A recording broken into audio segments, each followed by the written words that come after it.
projection. It's time to wake people up. Right here, right now. Hey everybody, and welcome to the Horry Sheet Show. This video is a very special video to me because it's really going to show you just how much people will lie for control and for money. What I'm about to tell you is going to sound absolutely ridiculous. It's going to probably make me look like a complete idiot, and you're probably going to want to click that unsubscribe button right now. But look, a year ago, maybe a year and a half ago, I would have totally agreed with you. But listen, put your ego on the shelf for just a minute. Sit it up there. I'm about to blow your mind, okay? So here's the thing. After you critically examine the things that I'm about to share with you here, you may start rethinking things like Earth and space travel and the moon landing and NASA and maybe even governments in general. You might figure out that there's a lot more than a few problems with what we've been told about our so-called planet. And in this video, I'm going to help you discover something that will ultimately change humanity. And I'll tell you this right now, this is no conspiracy theory. It cannot be debunked. It's not slowing down, and you're going to hear something about this stuff again really soon because it's blowing up on the internet. It's hitting mainstream TV and mainstream radio. It's going to answer so many questions for you, especially if you've already gone down the road of researching a few conspiracy theories already. If you're already aware of the controversy surrounding things like 9/11, the Boston bombing, the Sandy Hook school shooting, and the Aurora, Colorado Batman shooting, and more, then maybe this pill will be a little bit easier for you to swallow. Hopefully, you figured out that, yes, we were lied to about all of those things, and we continue to be lied to about a lot of supposed tragedies going on around the world and around the U.S. I've decided to focus on the biggest conspiracy that I know of, and it just so happens to be one of the most unbelievable ones. And yeah, I'm talking about flat Earth. It sparks a lot of anger in people. I should know. I've lost some friends and I've lost some family over it.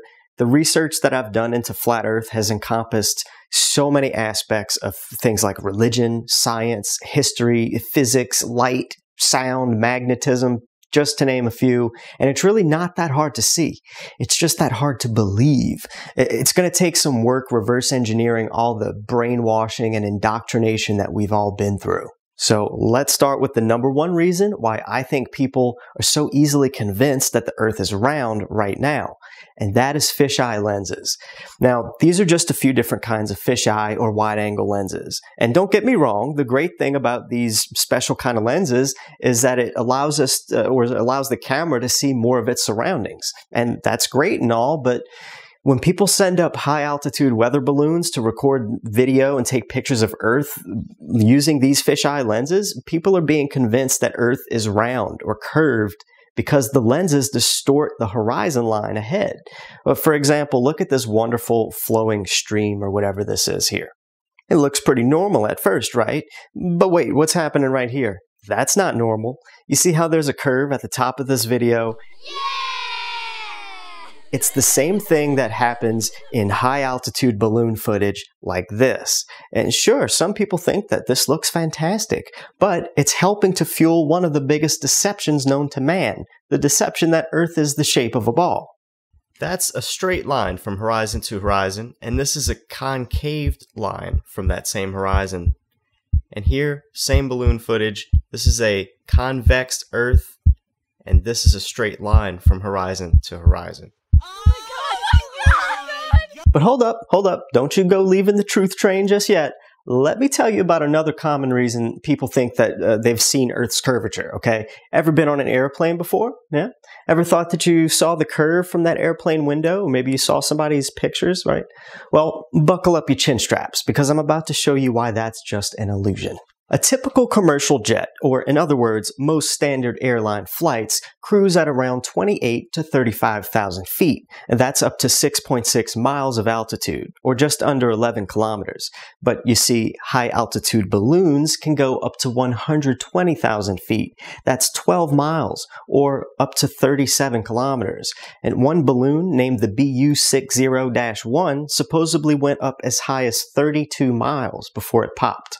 So what I'm trying to say here is, what if I told you that we've got video with regular non-fisheye lens cameras that were attached to balloons that go twice as high as commercial airplanes do, and we see no curve in the Earth's horizon. If that's true, which it is, you got to ask the question, why in the world are people saying that they see a curve from an airplane window? Well, the answer is pretty easy. Take a look at this diagram picture, okay? And in short, the answer is curved windows. Airplanes have curved windows to help with stress distribution and stress concentration. The sharper you make a corner, the higher the stress will be, and this is undesirable since it will increase the stress on the material, which can lead to structural failure later. And you can avoid this problem by having a greater curve radius. This does not only apply to windows, but cabin or cargo doors too. And you can see on these pictures how the windows make the Earth below look curved. With that being said, if you still think that Earth is curved, but maybe the camera lens or something on some of these videos just can't see the curve, maybe because they don't have a wide enough view or special lens or whatever your reasoning is, let me shake you out of your specific confusion and get you to look at this 360-degree camera that was sent up on a weather balloon. What your eyes are gazing upon here is a camera that has a 360-degree view. It's literally seeing in all directions around it. In the beginning of this video, you can see that the balloon is on the ground and that the horizon in the distance is obviously pretty darn flat. And the entire time it travels to its max height above the Earth, the view of the horizon remains pretty darn flat. And furthermore, because the horizon still appears to be nearly eye level the whole time, means that without a shadow of a doubt, this wonderful Earth is not a ball. There are other videos that show you what it looks like to rise up from a large ball and a large plane side by side. For example, notice the horizon dropping nearly instantly on the left video here. That's what we should see from these weather balloons if Earth was a ball. So, how long have we been thinking that Earth is a ball? Well, up until about the 1300s to 1400s, most everyone believed the Earth to be a flat plane. It wasn't until Nicholas Copernicus in the 1500s that we were maybe tricked into believing the world to be a ball. And it wasn't without a great deal of controversy, let me tell you. The ideas presented by Copernicus were not easier to use than the geocentric theory, nor did they produce more accurate predictions of planetary positions. Copernicus was even aware of this, yet could not present any observational proof at the time. That shouldn't be too hard to comprehend. After all, this was all during a time when nobody had telescopes. That's right, no telescopes. Their measurements were taken manually, for a lack of better words, with a device like this. Sounds pretty legit, right? Bing bong. Anyway, let's talk about the curvature of Earth again for just a second. More specifically, let's talk about things falling below a curve of Earth when viewed from a distance. If you're standing somewhere like here on a ball Earth, and you go 100 miles somewhere else, you'll actually have about 6,000 feet of Earth blocking your view from start point to end point. Do you think that you would notice 6,000 feet of a hump in land? Well, take a look at this bad mamma jamma here. It's the world's longest bridge in China. The Danyang Kunshan Grand Bridge is part of the Beijing-Shanghai high-speed railway. Does it look like anything other than a long, flat stretch of bridge? Well, that's because it's really a 100-mile long bridge over perfectly flat water. So where's the curve of Earth? Well, we simply can't find a curve of Earth without a fisheye lens. Do you see the picture that I'm painting here yet? Oh, yeah. Speaking of paintings or pictures, check out this guy, Math Parlin. Now, this guy claims to have worked for NASA.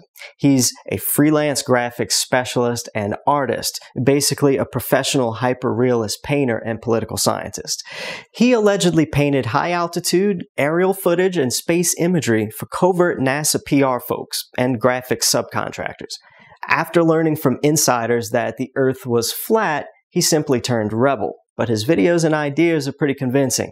Can you tell what's a picture or what's a painting? For example, listen to how the audience reacts to hearing him ask whether he is showing them a picture or if it's a painting. Photo. Okay, by applause, how many people think this is a painting? By applause, how many people think this is a photo? It's a painting. I did it. Okay, here, by applause. This is a bit technical here. How many people think that this is a painting? By applause. How many people, by applause, think this is a photo of toys that are painted? This is a painting of toys that are painted. Cesar Santander, European artist, high realist. How many people think this is a painting, by applause?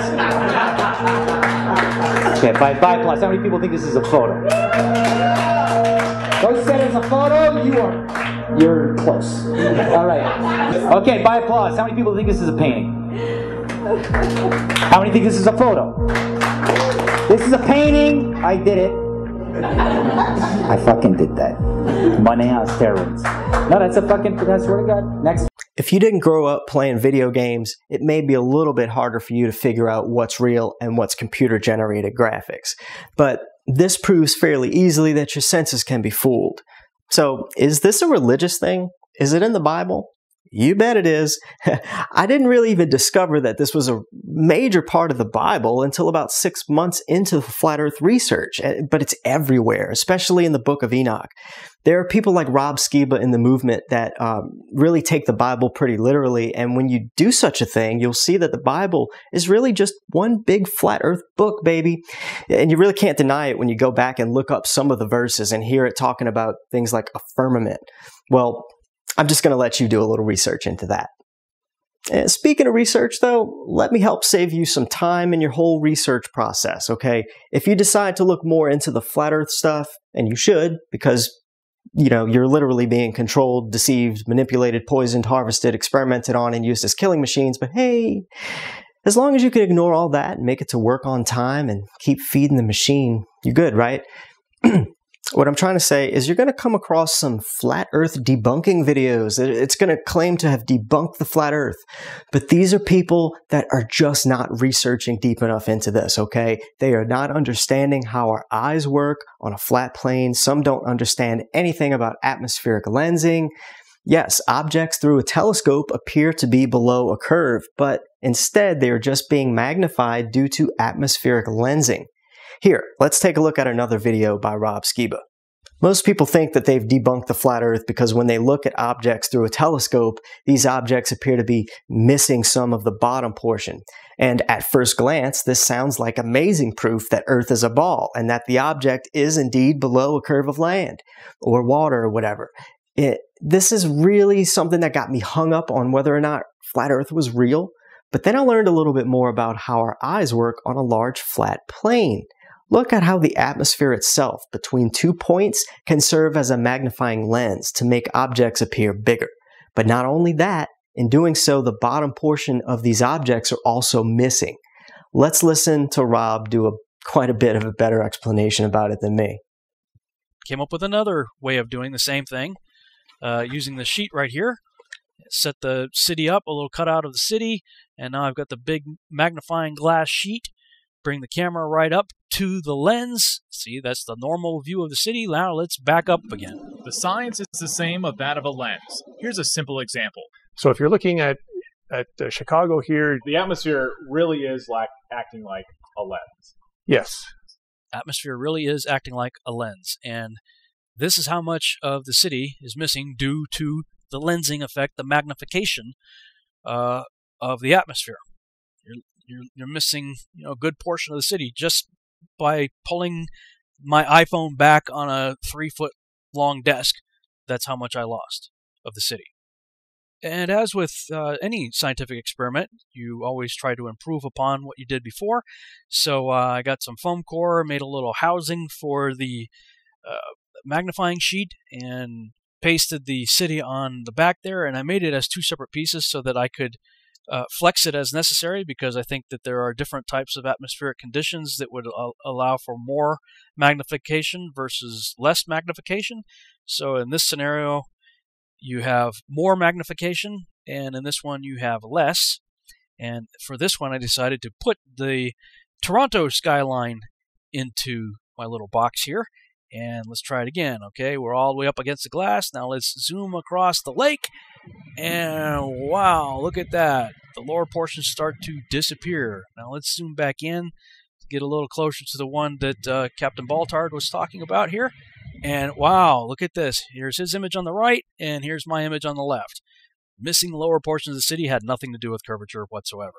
Now, another big one that really had me thinking that Earth was still a ball or a pear or a oblate spheroid or a geoid or whatever it was that science can't seem to truly agree on was this one question. How in the world do we get clouds that look like this when the sun is setting? Clearly, these clouds are lit from the bottom. And for the longest time, the flat earth community really didn't have a real good answer for this one until recently. And this goes to show you how doing some practical experiments can bring you the answers that you need.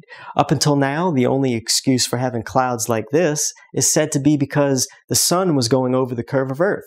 Well, let's hear Rob explain this experiment and how the atmospheric lensing effect bends light to actually shine under his makeshift cloud. So when you show people the model of the sun going around in a parallel path above the circle of the Earth, they say, well, in that situation, the sun is above the clouds, and so how could it possibly illuminate the bottom of the clouds when it's doing that? So I decided to take up that challenge and see if I could figure that out based on what I had learned in my previous experiments. And so I got one of these stick-em-up LED lights. You kind of push the button, it's got 3 little LED lights inside. And I taped it up so only one of the LED lights is showing and stuck it on a box and put it on the table with my trusty plastic lens set up here. And I took my stand that I was using for the sun and moon and just set it up right here on top of these little Tupperware things. And I was thinking, okay, so let's just say the bottom of this little stand here represents the bottom of the clouds. And so as you can see here, the light is way above, it's well above what would be the bottom of the clouds in this example. So let's see what happens. I turned off the lights and set my iPhone to record. And I'm showing myself here recording all of this with another camera, and I pulled the light back on the table and watch what happens here. Ooh, check it out. There's that refraction taking place again. It's got the light. It made the sun set, first of all, below the horizon in this case. And let's just show, this is just the iPhone view. I'm going to bring the cloud in here, and the platform represents the bottom of the clouds, so the sun's going down, and whoop, there it is.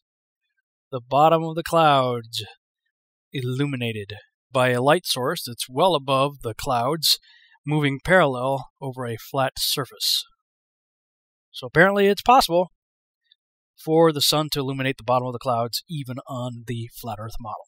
By now, you might be thinking, well, how does the sun act this way if it's so big? Well, that's because the sun is nowhere near as big as we're told. It's actually acting like a local light source, and its sun rays don't travel forever. Just like any light source we have here on Earth, it doesn't travel forever. To prove that the sun is more of a local light source, take a look at this guy's video where he basically does an experiment and he's holding a flashlight to act as the sun, and the cardboard here is acting like clouds that would block the sun's light hitting the Earth. Now, when you poke some holes in the clouds or the cardboard, we get to see how the sun's rays reach the Earth below. Let's listen to him explain how this works and why the sun is really a local source of light. Cloud is in view, and I want you to be able to see the cloud, which is my cardboard with the holes cut out of it. That way I could line up the rays, but as you can see, when I moved up a little bit off the floor and put the light even closer, the rays really splayed out. So I just wanted you to see that.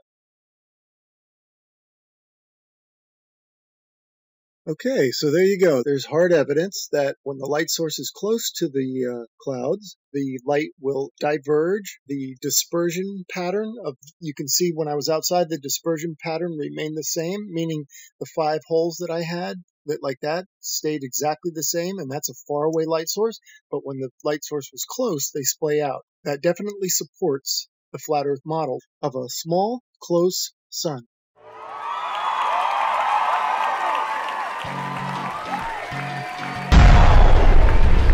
Look, this doesn't even scratch the surface of how much we've been lied to about how our world works and about the shape of the planet.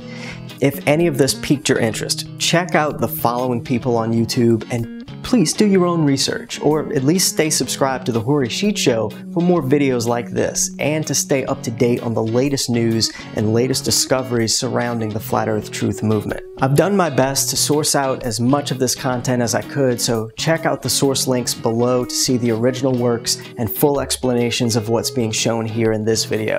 And give their videos a thumbs up too, and share all of that with everyone that you can.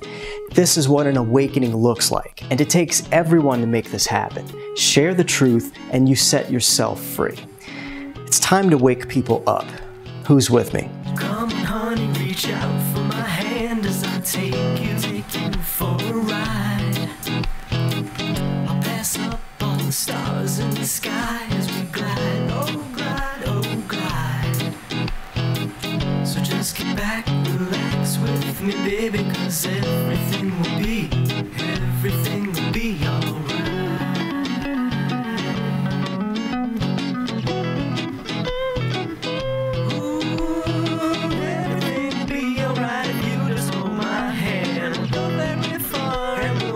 Turn to mainland when you're ready, but only when you're ready. We can stay here forever, you know.